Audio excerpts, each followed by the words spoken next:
I give permission to use this footage for whatever purposes you need it. Karl Grossman.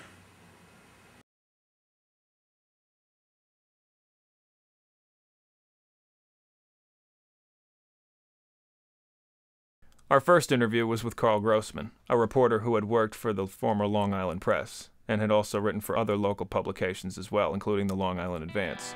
I did a story which was important, I think.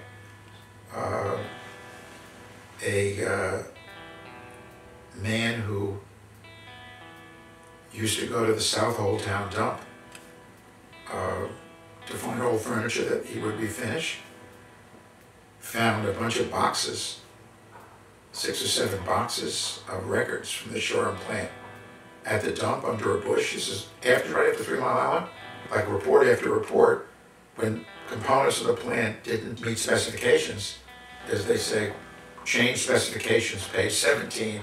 In other words, when something couldn't meet the specs, they changed the specs.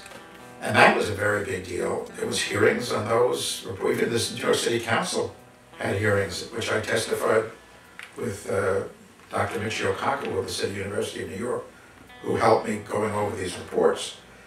Guy, George Henry. George, still around. He was, his father worked for Lilco, his wife worked for Lilco, he worked for Lilco, he was an inspector at Shoreham. And he warned about the backup diesel generators. You see, a nuclear plant has to keep that water going all the time, and if it doesn't, 30 seconds, a meltdown, unless the emergency core cooling system kicks in and showers the core with water, it's unstoppable. The accident becomes unstoppable. Then it's so hot, the core, and then it begins melting down through the stainless steel containment vessel, through the cement base of the plant and stuff, until it hits the water underneath the plant, and then erupts in a plume of radioactivity. And the key to getting the emergency core cooling system kicked in, backup diesel generators. And George Henry had warned for months about problems with the backup diesel generators. And when they did the testing for them, the big shaft, the main shaft of one of them, just disintegrated. It was like snap, crackle, and pop. He said, I warned you about this, you know, that this thing, it was... And what happened is that Lilco took him off site, dragged him off the site, and fired him summarily. He mentioned to us that he had covered a story about what he called the dump documents, which were engineering reports that were found discarded. I believe it was the South Old Town dump. Lilco often quotes Matt Cordero. He teaches it now at Post, CW Post. He was vice president, I believe, for engineering, and he was deeply involved, Cordero, in the way the plant was constructed. I remember something about that, but they were not of consequence. All I know is it was not a consequence. It was some old stuff. Right. It had no relevance. And you reported on maybe some problems, some issues, but that were taken care of and just rendered moot by the corrective actions that were taken. Oh. There was no attempt to hide. That's why they're in a dump. There was no attempt to hide them. Otherwise, you destroy the documents. I mean. And he's pro-nuclear, I would imagine. Oh. Is he? Hasn't changed his opinion since. No, not at all. No, he just loves nuclear power. He still believes it was a terrible mistake that Shoreham wasn't constructed. A lot of that stuff, Karl, is innuendo, distrust of people, creating suspicions about people, like that incident. You know, just if indeed they're throwing away this stuff and they're trying to hide it, there's big problems there. And where there's smoke, there's fire. You know, leading people in that general area. But that was not what that was. No, not at all. I've been on the college lecture circuit ever since I wrote Cover Up What You're Not Supposed to Know About Nuclear Power. And I go to campuses all over this country and groups, organizations. Actually, what often does it is I have slides, now it's PowerPoint, pages of the Crack 2 report. Crack 2 is Calculation Reactor Accident Consequences 2. It was done by the Nuclear Regulatory Commission and Sandia National Laboratories. And what it looks at is every nuclear plant in this country, prompt fatalities, early injuries, cancer deaths, and property damage in billions of dollars in the event of an accident. And the numbers go on the screen. And no matter where I am, I could be in Idaho, I could be in Pennsylvania, or it can be in New York suddenly. Like in New York, the numbers for the Indian Point plants, horrendous, $300 billion in damage for each of those nuclear power plant, Indian Point 2 and 3 plants. Prompt fatalities, we're talking about like 75,000. Cancer deaths, tens of thousands. Injuries, tens of, people look at it. And I say, these aren't numbers, these are lives. And I get letters, these days I get emails of people who say, thank you so much. We didn't know, we weren't told. And that's, as a journalist, I find to be horrendous. That the American public, the world public, has not been told about the dangers of nuclear power adequately.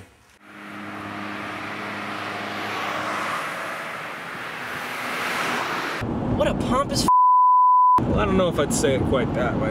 Can you believe he was actually bad-mouthing scientists? So when the Department of Energy says that there was very little radiation emitted from the 3 Mile Island accident, the noses of those folks should grow like Pinocchio. Well, you have to understand they're two different professions. What is there to understand? What about your profession gives you the right to make accusations like that? As a former county executive said about promoters of nuclear power, this is years ago, they lie like they breathe.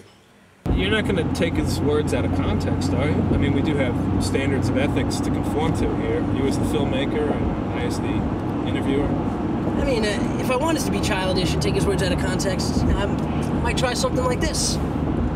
I like to rely, I love to rely to the American public, the world public, about nuclear power.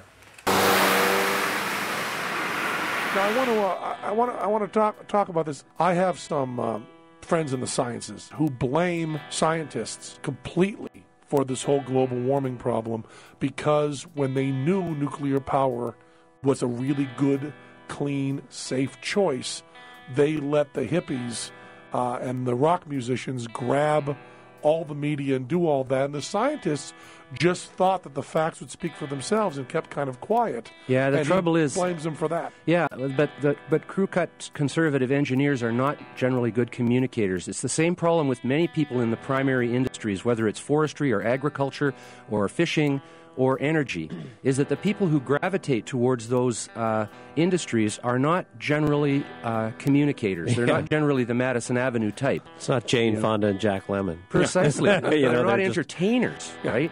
And entertainers are so good at communicating. Why do you think that is? I mean, Teller and I are libertarians, and we're very, very pro-science. But when you go to Hollywood, if you are not a very strong socialist, anti-science person, if you don't have that Sting, Jane Fonda sensibility, do you have any sort of guess as to why there are so few entertainers that are, for instance, for I think that's why power? Paul Newman and Joanne Woodward moved out of Hollywood, is because they couldn't stand that atmosphere. But it's rife. I mean, Woody Harrelson. Our species killing all species, including the forest, and we just call it industry, not murder. That's pretty well kindergarten talk. I mean, it's not true. Trees are plants, like carrots and cabbages. Stone, what's his name? Oliver Stone. Oliver Stone and that whole crowd. Chevy Chase, these guys are wing nuts when it comes to science and the misinformation that they spread. Well, because I don't know what it is. These are the millionaire socialists. And, you know, and I don't know any better way to describe them. In terms of Patrick Moore, he's an example of these Pinocchio people. He's no environmentalist, hasn't been for many, many, many years. He's a person who works for the highest bidder, and right now he's working for the nuclear industry. Oh, well, this is a response to an article written by Karl Grossman by Anthony Feinberg. So, and we spoke to a gentleman named Karl Grossman, a reporter. Oh, yes, he was anti-nuclear. Yes.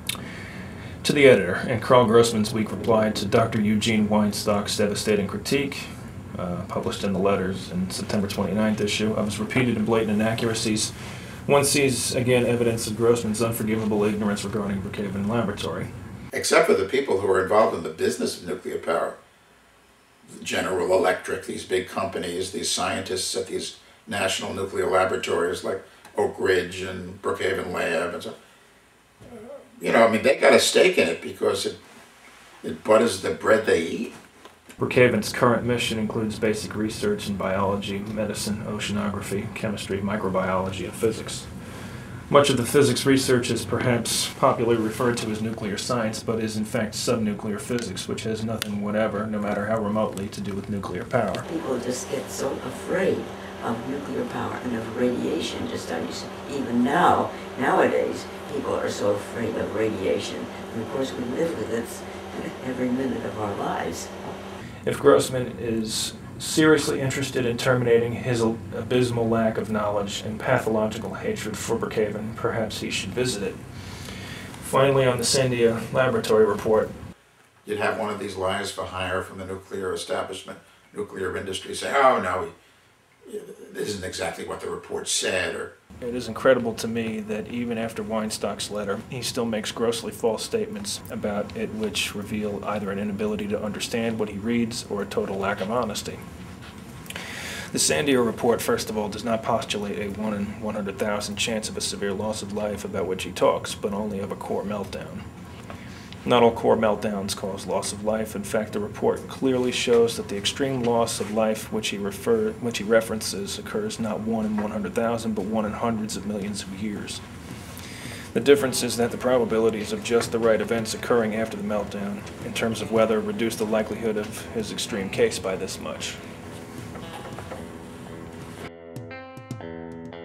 This project which might or might not ever produce any power for people, was in fact already having a big impact on our rates. In some cases, there were 30% rate increases on a yearly basis that had nothing to do with anything other than the Shoreham plant.